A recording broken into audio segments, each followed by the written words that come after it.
안녕하세요. 세상은 넓답니다. 네, 동화의 아버지 안데르센 아시죠?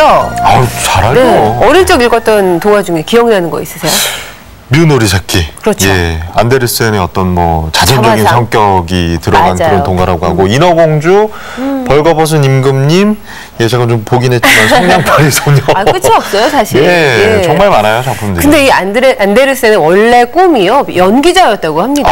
아, 그래요? 네, 제가 알기로는 얼굴이 좀 못생겼다라고 들었습니다. 근데 연기에 대한 꿈을 품고 14살 때 코펜하겐으로 왔는데 여러 극단을 전전했지만 번번이 퇴짜를 맞았대요. 예. 그러던 중에 우연히 시를 발표했는데 예. 호평을 받으면서 갑자기 작가로 변신을 한 거죠. 예, 그렇군요. 아무튼 글솜씨는 뛰어났다는 건 증명이 됐고. 맞습니다. 연기도 도전했다면 꽤 만능 재주꾼이에요. 어떻게 맞습니다. 보면. 예. 오늘은 이 안데르센의 나라 덴마크로 가볼 텐데요. 조영미 씨가 안내해 주십니다. 네, 어서 오세요. 어서 오십시오. 네, 안녕하세요. 네. 네. 오늘은 저와 함께 덴마크 출신의 대작가 안데르센의 흔적을 따라서 여행해 보도록 하겠습니다. 예, 네. 자, 재밌는 테마인데 안데르센의 흔적, 덴마크 어디에서 저희가 확인할 수 있을까요? 예, 덴마크는 크게 세 개의 지역으로 나눌 수가 있는데요. 네. 첫 번째가 수도 코펜하겐이 있는 셸란섬이라고 하고요. 네. 두 번째가 핀섬, 그리고 마지막이 유틀란트 반도라고 하는데요. 세 곳 다 개성 있는 덴마크의 자연과 문화가 숨어져 있고요. 이 오늘 세 곳에 숨어 있는 안데르센의 명소들을 찾아가 보도록 하겠습니다. 네. 자, 안데르센의 나라 덴마크로의 동화 같은 여행 지금부터 시작하시죠. 가난했지만 꿈을 놓지 않았던 소년 안데르센. 그의 아름다운 상상들이 한편의 동화가 되고 전 세계 아이들은 그를 통해 멋진 꿈을 꿉니다. 안데르센, 그를 지금 만나러 갑니다.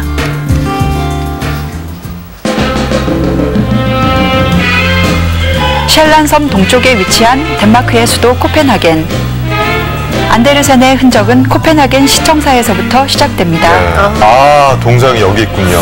그렇네요. 네, 한 손에 책을 들고 앉은 안데르센의 모습을 볼 수 있었습니다. 정말 어린 시절 그의 책을 만나지 않은 사람은 세상에 그래요? 없을 거예요.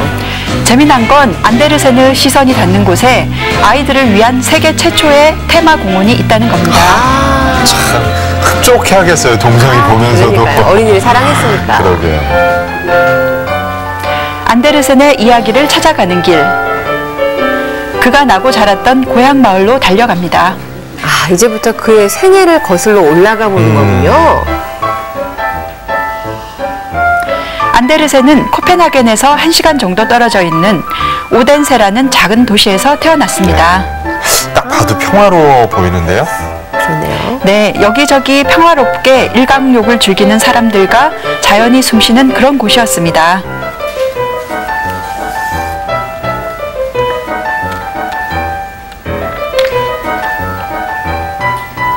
안데르센의 고향답게 거리 곳곳에 안데르센을 기념한 동상들도 세워져 있었습니다.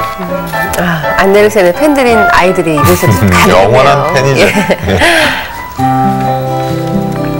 오덴세는 지금도 여전히 동화 속 마을처럼 옛 모습을 간직하고 있었는데요. 먼저 안데르센이 유년 시절을 보냈다는 집으로 들어가 봅니다. 안데르센 생가군요. 네, 여기가 바로 그가 태어나고 14살 때까지 살았던 집입니다. 정말 전시관처럼 꾸며놨네요, 이제. 그래요. 네, 안데르센이 쓴 동화의 내용을 그림으로 그려 전시해 놓았습니다. 한쪽엔 그가 생전에 썼던 친필 원고들도 액자로 만들어 두었고요. 친필 원고. 저게 이제 안데르센의 글자 필체인 거죠. 예. 잘은 모르겠지만 잘 썼어요. 사다리로 연결된 이 방은 어린 시절 안데르센이 자주 올라가 놀았던 곳이라고 합니다. 저곳에서 상상의 나래를 펴며 구상을 했겠네요. 당시 안데르센의 집은 무척 가난했는데요. 보이는 이게 터전의 전부였고요. 가구라고는 의자와 작은 침대 정도인 소박한 집이었습니다. 어린 시절은 좀 어렵게 보냈군요. 네, 안데르센의 부모님이 침대를 쓰고 안데르센은 잘 곳이 없어 긴 의자 아래 수납 공간에서 잠을 잤다고 합니다. 거기에서 정말 힘겨운 시절이었겠어요. 네, 안데르센의 동화 속에 왕자나 공주, 거대한 고성들이 많이 등장하는 게 이런 그 어린 시절이 투영된 게 아닐까 싶었습니다. 그러니까 가난 속에서 투영된 어떤 욕망이겠죠. 상상만으로 예. 행복을 느꼈겠죠. 그렇죠. 안데르센의 아버지는 구두를 수선해 생계를 이어나갔는데요. 당시 안데르센의 아버지가 썼던 공구들입니다. 정말 손때가 고스란히 묻어있네요. 네, 비록 그는 가난한 구두 수선공이었지만 책에서 손을 떼지 않던 책벌레이기도 했습니다. 그 영향이 있었군요. 그렇군요. 네, 항상 책을 읽는. 네, 너무 가난해서 등불조차 켤 수 없었다고 하는데요. 물통에 물을 받아 가로등에 반사된 빛으로 책을 읽었다고 합니다. 저게 전구가 아니라 물통이었던 거군요. 네, 그의 작업장 주변 손이 닿는 곳엔 항상 이렇게 책이 있었습니다. 아버지 영향을 정말 많이 받았군요, 안데르센. 이런 부모를 돕기 위대한 작가가 탄생했겠죠. 예.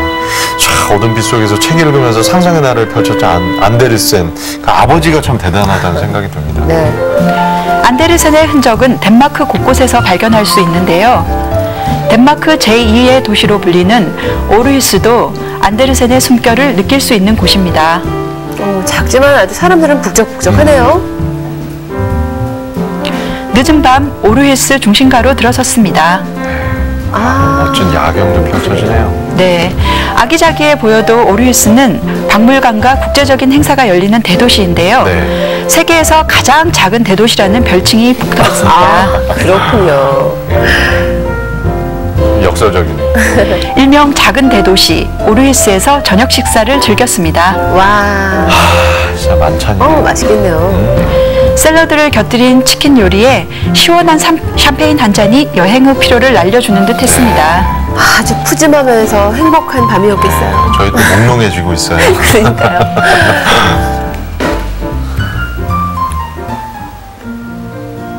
다음 날 아침 오르히스는 마법에라도 걸린 듯 동화 속 마을로 변신합니다. 야, 진짜. 미모의 새끼가 나올 것 같은. 예, 그 동화 속 풍경 같아요. 네, 여긴 댐 감레비라는 곳인데요. 네. 400여 년 전에 전통 가옥들을 한 곳에 모아둔 민속촌입니다. 정말 중세 덴마크 풍경 같아요. 그러네요, 진짜. 골목을 지나 한 전통 가옥으로 들어섭니다. 들어가면 마치 중세시대에서 튀어나온 듯한 할머니가 바느질을 하고 있습니다. 예. 진짜 튀어나오신 거 아니에요? 할머니는 자신을 안데르센에게 책을 읽어주던 미망인이라고 소개했습니다. 설마 진짜는 아니겠죠. 네. 다이로 봤을 때. 너무나도 진짜처럼 연기해서 깜빡 속을 뻔했는데요. 그녀는 어린 시절 안데르센과 친하게 지냈던 미망인 역할을 맡은 배우였습니다. 예. 아니, 그건 그렇고, 안데르센과 이 미망인의 관계는 또 뭡니까? 네, 이 미망인은 당시 책을 좋아하던 안데르센에게 책도 읽어주고 문학과 시를 알려줬던 인물로 안데르센이 작가로 성장하는데 정신적 지주가 되어주었던 여인입니다. 그렇군요. 그의 그 위대한 작품 뒤에는 이런 또 숨은 인물이 있었군요. 아니, 그런데 그 미망인의 집이 왜 오덴세에 있지 않고 이 오르히스에 있는 거죠? 네, 오덴세에 있던 미망인의 집을 이 민속촌에 가져다 놓은 거라고 합니다.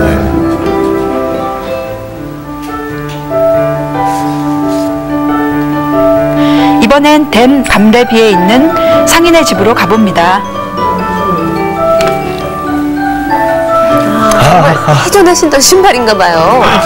네, 들어가면 당시 상인들이 장사를 하던 모습을 볼 수 있는데요. 사탕이나 신발, 술 등을 옛 방식 그대로 지금도 판매하고 있습니다. 네. 옛날에 아이들이 여기서 사탕 사달라고 자주 보책했어요. 그러니까 다 보이니까요. 네. 다른 방에선 술을 팔고 있었는데요. 거친 바다와 싸워야 했던 바이킹들은 배에 오르기 전 몸을 따뜻하게 하기 위해 아침부터 독주를 마셨다고 합니다.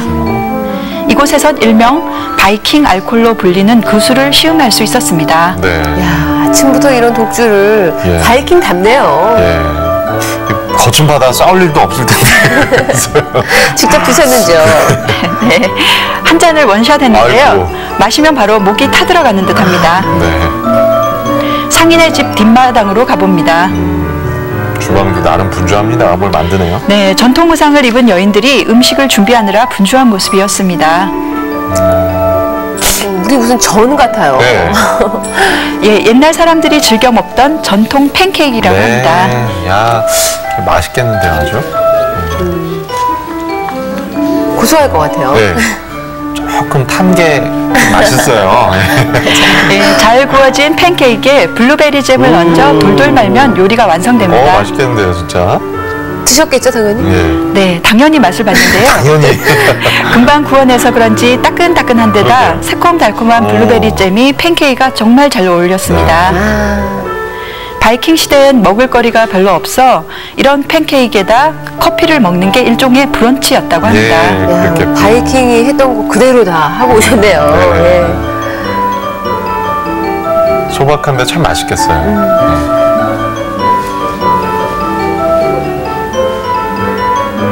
덴마크 대표 민속촌답게 덴 감레비에선 축제도 많이 열리는데요. 특히 안데르센 데이라는 축제 때가 되면 중세의 장도서고 옛 덴마크의 생활을 제대로 즐길 수 있다고 합니다. 야, 드디어 풍차가 나왔습니다. 예. 이번엔 아름다운 해악길을 따라 코펜하겐 북쪽으로 달려갑니다.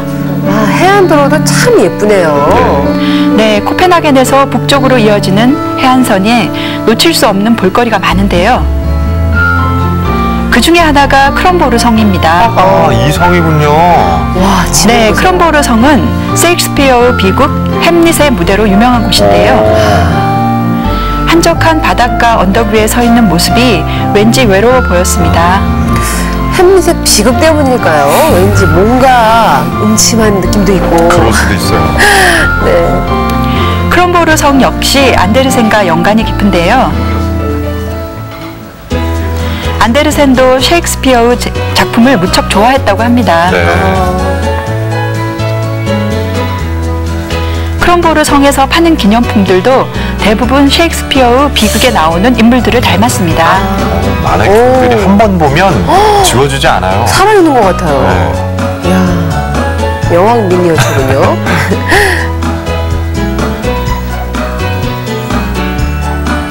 이야, 정교합니다. 크롬보르 성 꼭대기에도 올라가 봤습니다. 야, 바다가 아주 시원하게 펼쳐지는군요. 네, 크롬보르 성은 햄릿의 무대이기 전에 코앞에 마주보고 있는 스웨덴으로부터 덴마크를 지켜왔던 전략적 요충지였습니다. 아, 예. 저기가 야, 바로 스웨덴 땅입니다. 진짜 정말 가깝네요. 가깝네요. 예. 기분이 묘한데요. 예.